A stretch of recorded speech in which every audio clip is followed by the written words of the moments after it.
आपने हमें समय दिया AI को बात करने का। तो मैं अपनी शुरुआत करता हूँ। अभी हाल में मालेगांव वर्डिक्ट पर जो वर्डिक्ट आया, उसके बाद हमने आपकी प्रतिक्रिया देखी, काफी आप इमोशनल थी। तो इस वर्डिक्ट को आप कैसे रीड करती हैं? मैं ये मानती हूँ कि एक बहुत बड़ी साजिश थी ये देश के हिंदू समाज को बदनाम करने की और इस बहाने से तुष्टीकरण की राजनीति करने की।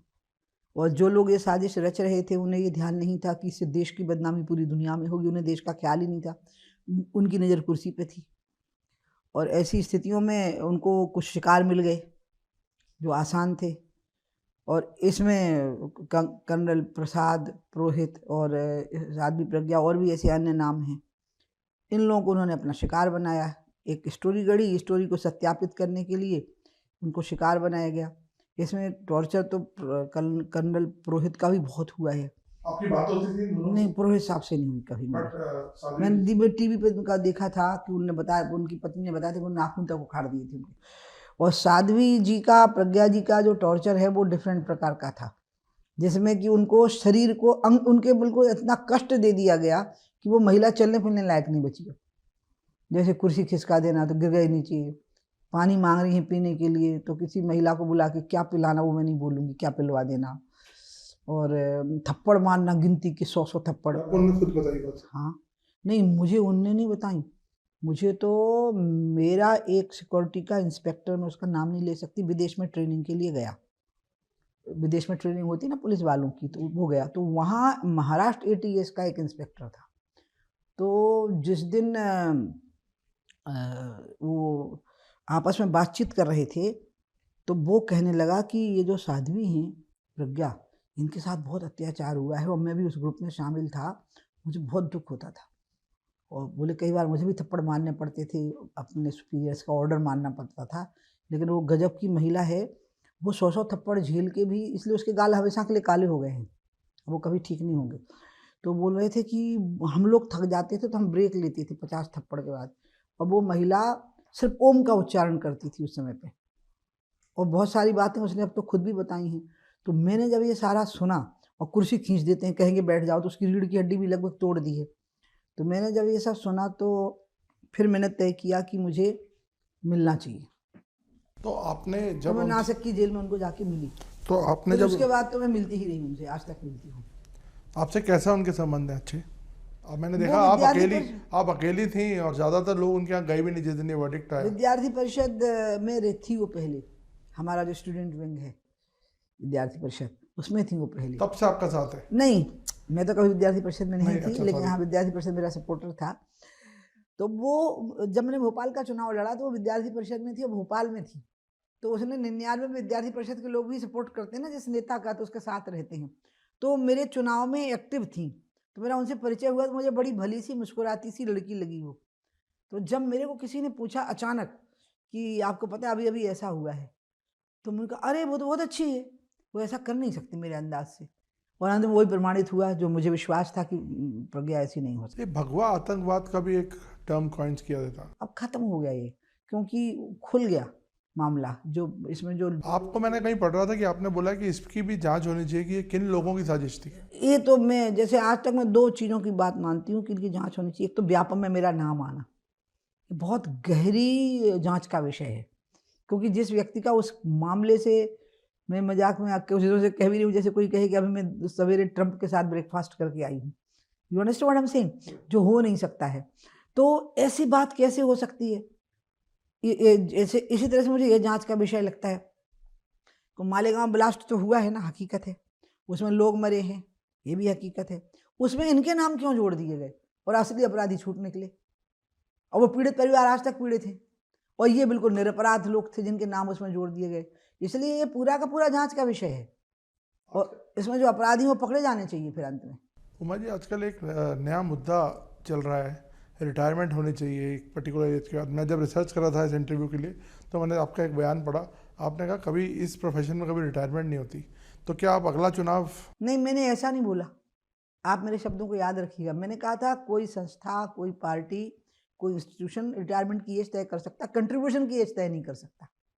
कंट्रीब्यूशन की कोई एज नहीं होती, पद के लिए कोई संस्था तय कर सकती है ना, मतलब पॉलिटिकल संस्था हो, सोशल संस्था हो, या कोई इंडस्ट्रियल इवेंट मतलब इंस्टीट्यूशन हो, वो एक एज तय कर सकते हैं, लेकिन वो कंट्रीब्यूशन की एज तय नहीं कर सकते। कंट्रीब्यूटरी क्षमता है, नदी ना खाए कब, नदी ना पिए कभी अपना जल, और पेड़ ना खाए कभी अपना फल, तो पेड़ तो फल देते ही रहेगा, नदी जल प्रवाह करती ही रहेगी, वो कभी सूखेगी ही नहीं।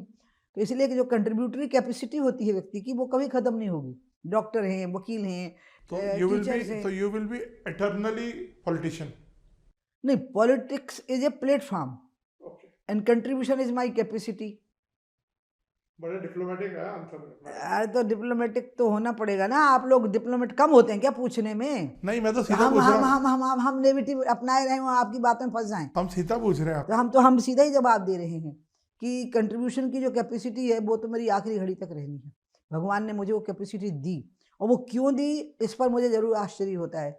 आप वो मुझसे पूछेंगे तो मैं अपने आप को दुनिया का एक बहुत बड़ा आश्चर्य मानती हूँ कि मेरे जैसा व्यक्ति जो जरा भी किसी चीज़ को मैनेज करना नहीं जानता, कॉन्स्पिरेटर नहीं है, और उसको चीज़ों को मैनेज करना नहीं आता, वो रोड मैप बनाना नहीं जानता है, वो 6 चुनाव जीता हुआ है, लोकसभा के 2 चुनाव विधानसभा के, वो मुख्यमंत्री बन गया, वो केंद्र मंत्री बन गया, पार्टी का महासचिव बन गया, पार्टी का उपाध्यक्ष बन गया, यूथ विंग का प्रेसिडेंट बन गया, पूरी दुनिया में हुआ, या पहले ही राजनीति में जाने, ये सब क्या है? तो मुझे लगता है मैं एक चलता फिरता भगवान की कृपा।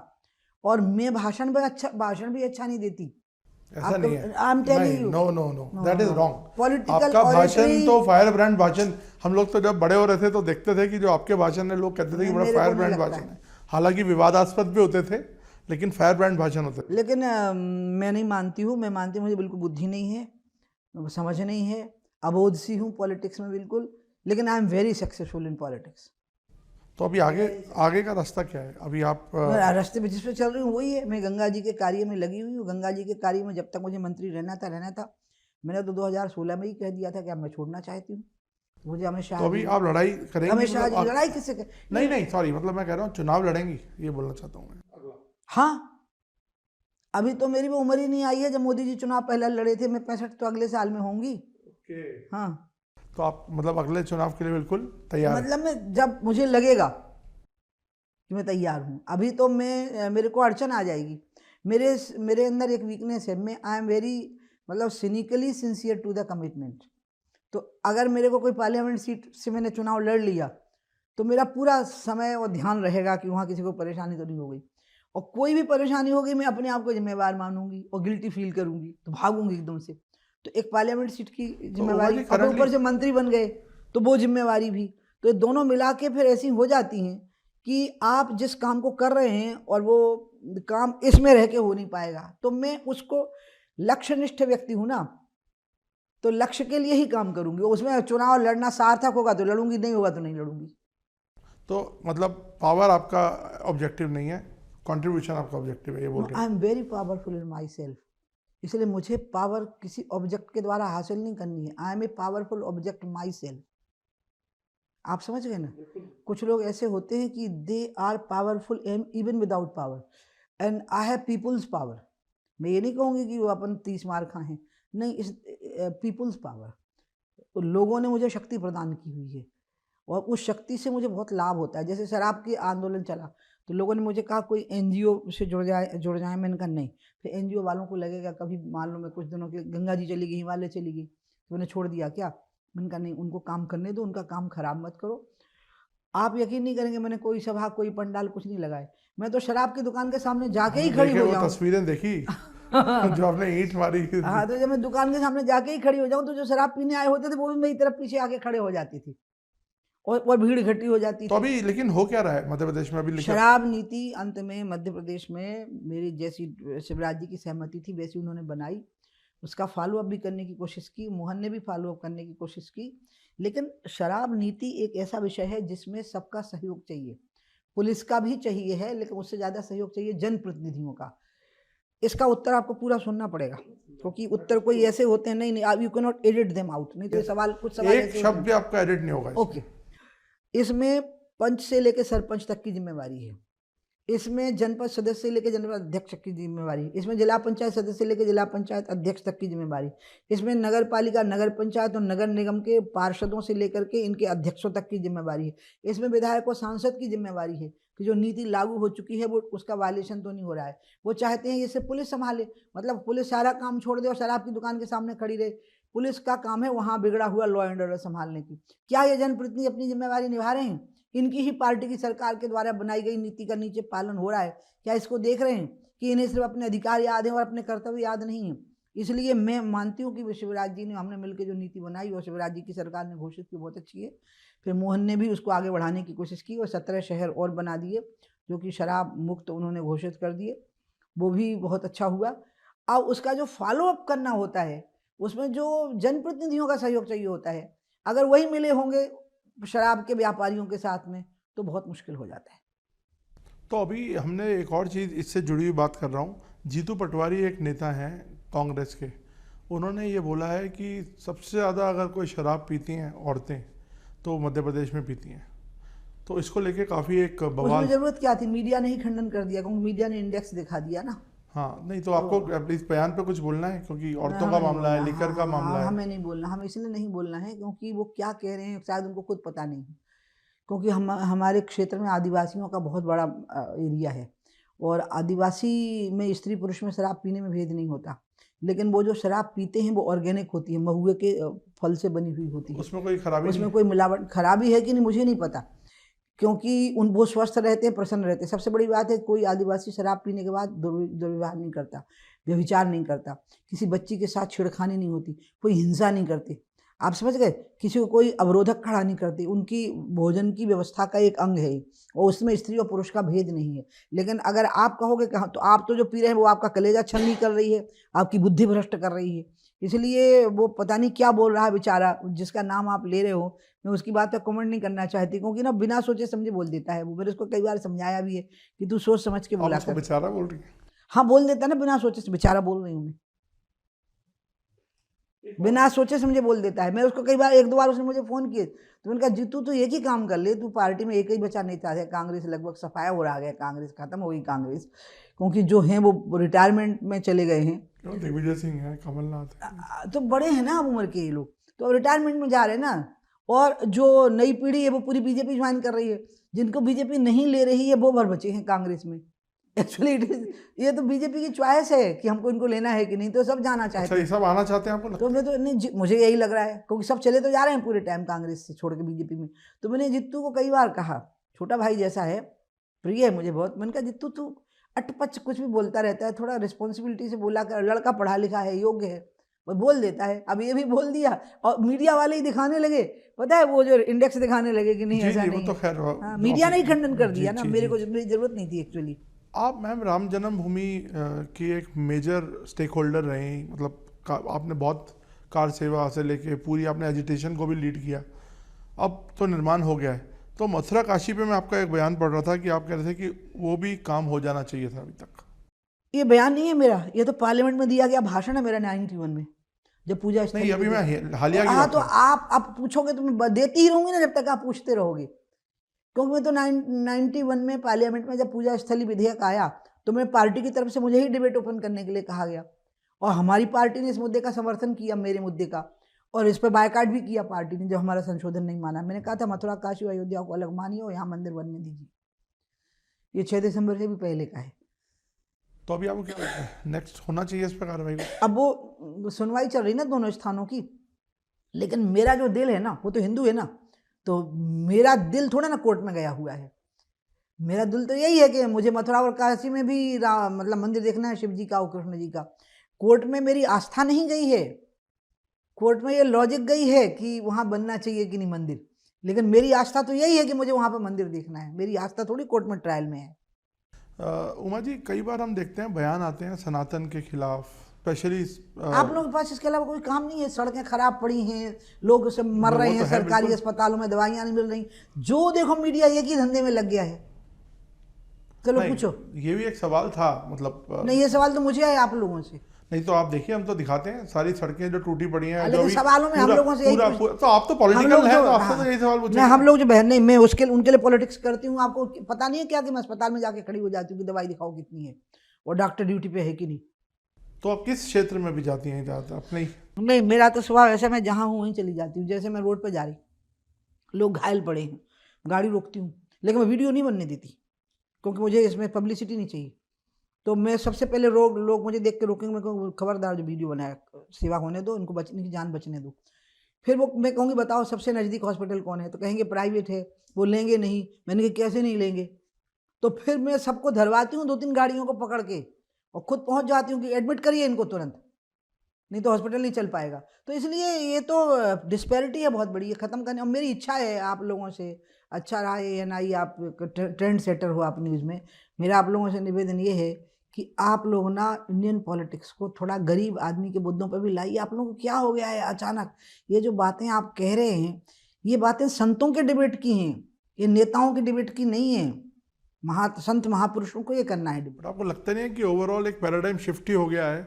आप ये जनता मैं की इसको डिबेट, बहुत अनफॉर्चुनेट मानती हूँ। आप ठीक कह रहे हो। नहीं मतलब ये मीडिया वही पूछ रही है जो एक जन चर्चा है। नहीं, आप देखिए आज की डेट में मैं देखता हूँ यंग बच्चे हो या बूढ़े हो या हर एज ग्रुप है, अब वो सनातन की बात कर रहा है, धर्म की बात कर रहा है, इसमें खराब तो नहीं है? हाँ, हम सब पार्टिसिपेंट हैं इसके, कि हमने ऐसा माहौल क्रिएट कर दिया है।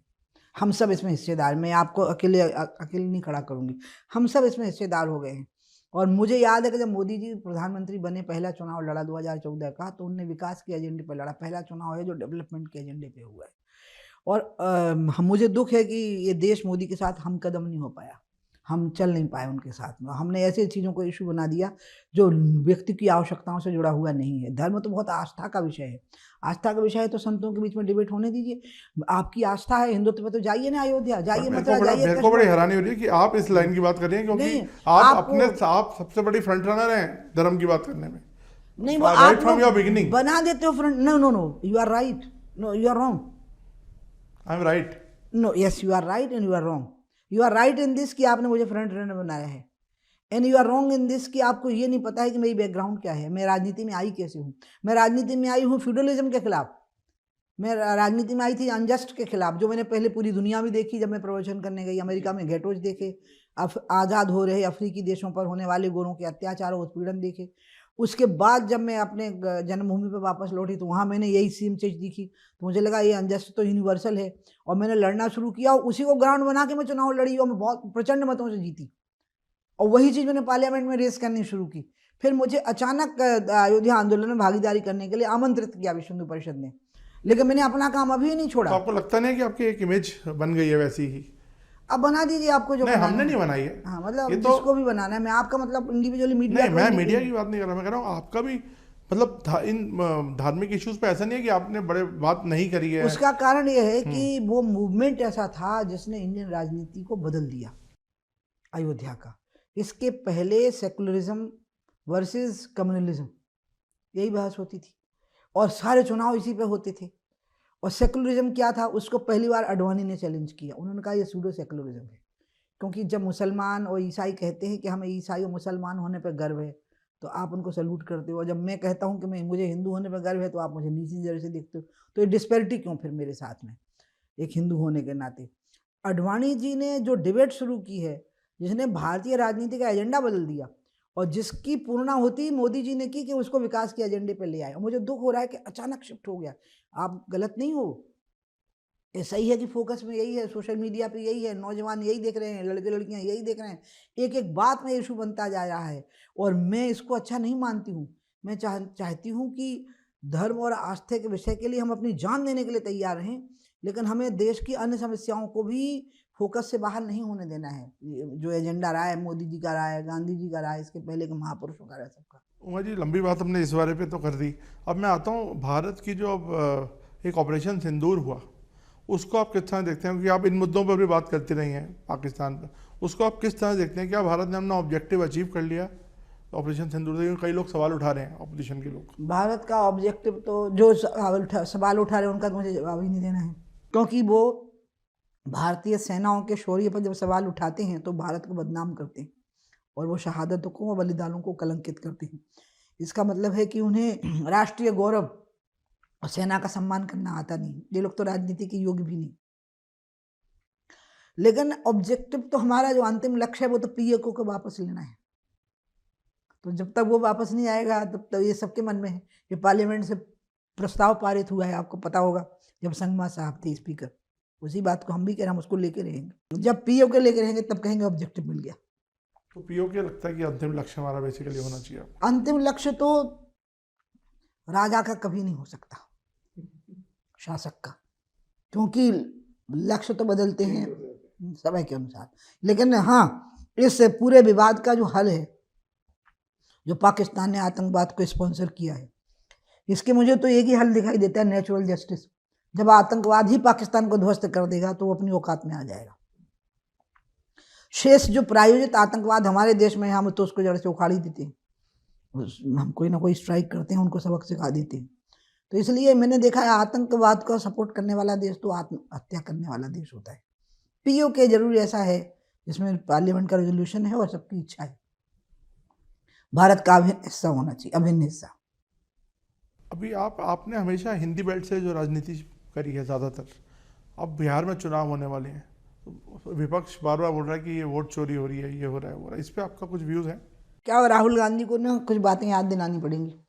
जब इमरजेंसी लगी, इमरजेंसी के बाद इंदिरा जी ने चुनाव कराए, क्योंकि उनको ये रिपोर्ट दी गई कि सब डर गए हैं, सब जेलों में बंद हैं, पब्लिक डरी हुई है, सारे इंस्टीट्यूशंस को तो आपने ध्वस्त ही कर दिया है, चाहे वो जुडिशरी हो, चाहे वो मीडिया हो। आपको पता है मीडिया के लोगों को कितना कष्ट हुआ था, जो इंडिपेंडेंट माइंड वाला मीडिया था जी।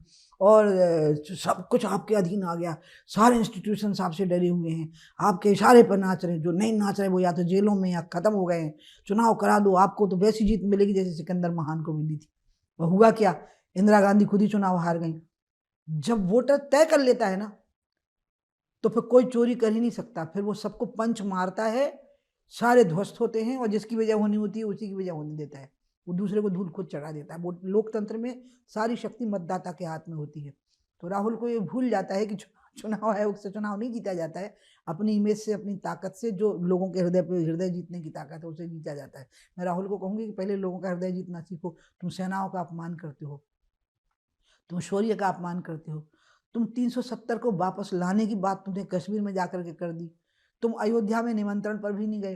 तुम कह रहे हो कि वो भाजपा का इवेंट था, लेकिन अगर राहुल, प्रियंका और सोनिया वहाँ बैठ गए होते तो बताइए पूरे मीडिया के कैमरे इन्हीं के चेहरे पे होते कि नहीं होते, इनका इवेंट बन गया होता। तो राष्ट्रीय गौरव के सारी चीज़ों को तो तुम इग्नोर कर रहे हो, चाहे वो सेना का शौर्य हो या आस्थाओं के स्थान हो, और तुम चुनाव जीत नहीं पाते हो। तुम्हारी पार्टी खत्म होती जा रही है।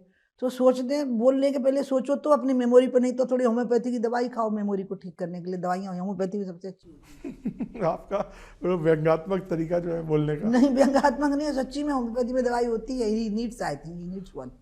तो अब मैं आखिरी सवाल पूछ रहा हूँ आपसे, उमा जी, तो रूटीन आपकी अब क्या रहती है और अब आगे का लक्ष्य बताइए, अपनी रोड अहेड बताइए आप। मेरा तो जो रूटीन होता है वो कार्य के मुताबिक होता है। जैसे मैं नहाऊंगी तब जब मुझे लगेगा मैं पूजा कर सकती हूँ, पूजा नहीं कर सकती हूँ तो रात में नहाऊंगी फिर। और भगवान नाम जप जो होता है ना, वो आप सांस में भी ले सकते हैं। माला अगर, हाँ, स्नान करने के बाद माला हाथ में होनी चाहिए, स्नान करने के बाद दीपक जलाना चाहिए, मैं मानती हूँ। लेकिन अगर नहीं समय है तो आप आत्मा का दीपक जलाइए और भगवान नाम जप करिए। मेरे गुरु ने मुझे ये छूट दी हुई है, जिनसे मैंने संन्यास की दीक्षा ली। मैं विधिवत संन्यास दीक्षित व्यक्ति हूँ। मैंने अपना तर्पण किया है, अपना पिंडदान किया है, मेरा मुंडन हुआ, और तर्पण और पिंडदान मैंने खुद किए हैं। मतलब पूरी वैधानिक प्रक्रिया से मेरा संन्यास की दीक्षा हुई है। तो मेरे गुरुदेव ने मुझको बिल्कुल स्वतंत्र छूट दी हुई है कि छूट है तुमको, बस जप नहीं छूटना। तो सांस में जप कर लेते हैं, भगवान दिख गए तो प्रणाम कर लेते हैं। मुझे तो सारी हिस्ट्री में भगवान दिखते हैं।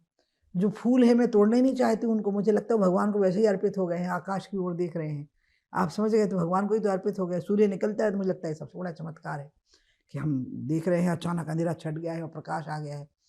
तो इसलिए मेरा रूटीन तो कर्तव्य के मुताबिक होता है। अगर मुझे 7 बजे उठ के काम करना होगा तो करूँगी, नहीं नहाऊंगी। समय होगा तो नहा करके 9:30 तक निकलूँगी। मेरे लिए मुख्य चीज़ हो गई है कि जिस काम को मैं कर रही हूँ उसके लिए मुझे कितना समय देना है। अपने लिए समय नहीं है तो चलेगा, मैं तो चलते चलते, दौड़ते दौड़ते भी खाती हूँ, गाड़ी तो में भी खा लेती हूँ। पब्लिक लाइफ में काफ़ी एक्टिव रोल प्ले कर रही है। हाँ, वो जो मेरी एक्टिविटी है ना, वो आप लोग की प्रॉब्लम है और पॉलिटिकल प्रॉब्लम है। वो ये है कि लोग चुनाव को एक्टिविटी मानते हैं। हमने ऐसा नहीं बोल रहा मैं बता रही हूँ, लेकिन पब्लिक राजनीति लाइफ बोल रहा हूँ। हाँ ना, लेकिन राजनीति में ऐसी परिपाटी भी है कि चुनाव नहीं लड़ा तो राजनीति नहीं कर रहे हैं। नहीं, ऐसा नहीं है। मैं बिना चुनाव के भी राजनीति कर रही, टिकट दिलवा रही हूँ, चुनाव कैंपेन करती हूँ और जिताती हूँ, फिर जिनको टिकट दिलवा लेती हूँ उन लोगों को। ठीक है। दूसरी बात है कि मैं जिस काम को कर रही हूँ उसमें वो नहीं है, कोई रोमांच नहीं है। जैसे ताजमहल को बचाने के लिए बहुत कोशिश हुई थी, लेकिन गंगा को बचाने की वो कोशिश नहीं हो रही है अभी। सरकार अपना काम कर रही है, लेकिन क्या सरकार से गंगा बचेगी? सरकार की बनाई हुई नहर नहीं है गंगा। नदियाँ अवतरित होती हैं, नदियाँ नहरें नहीं होती हैं जो सरकार बनाएगी और रेगुलेट करेगी उनको। तो जब जो नदियाँ अवतरित होती हैं, जिसमें 40 करोड़ लोग या 50 करोड़ लोग कुंभ में गोता लगा गए और मोक्ष मांग के चले गए, तो तुम मांग के ही आए, मतलब मांगते ही रहोगे। इसके बदले में ना सफाई करोगे, ना स्वच्छता रखोगे, और ना अविरलता के लिए संघर्ष करोगे। बस कांवड़ में से जल चढ़ा सरकार चढ़ा तो कहती है कि काफी साफ हो गई है। कौन? नहीं, जितने हो गई है, निश्चित रूप से हुई है। जो 14 से 16 के बीच में जो प्लान बना वो ठीक से लागू हुआ है, लेकिन पीस मील अप्रोच हो रही है, तो उसके कारण वो एक साथ जो सामूहिक रिजल्ट आना चाहिए वो थोड़ा अभी नहीं आ पाया है। तो अभी काम बाकी है। मुझे लगता है कुछ काम ऐसे होते हैं जो निरंतर रहते हैं। जैसे हिरण्यकश्यप मर गया तो त्रेता में रावण आ गया, रावण मर गया तो द्वापर में कंस आ गया। ये अच्छाई और बुराई का संघर्ष है और इसमें कंटिन्यूटी रहती है। थैंक यू उमा जी, आपने समय दिया। आपने जैसे मैंने वादा किया था इसको शॉर्ट रखेंगे, बिल्कुल शॉर्ट रखा। धन्यवाद। अगर आपको ये हमारा वीडियो पसंद आया हो तो इसे लाइक और शेयर करना बिल्कुल ना भूलें। साथ ही हमारे चैनल न्यूज गंगा को सब्सक्राइब और फॉलो जरूर करें ताकि देश और दुनिया की हर बड़ी खबर आप तक सबसे पहले पहुंचे।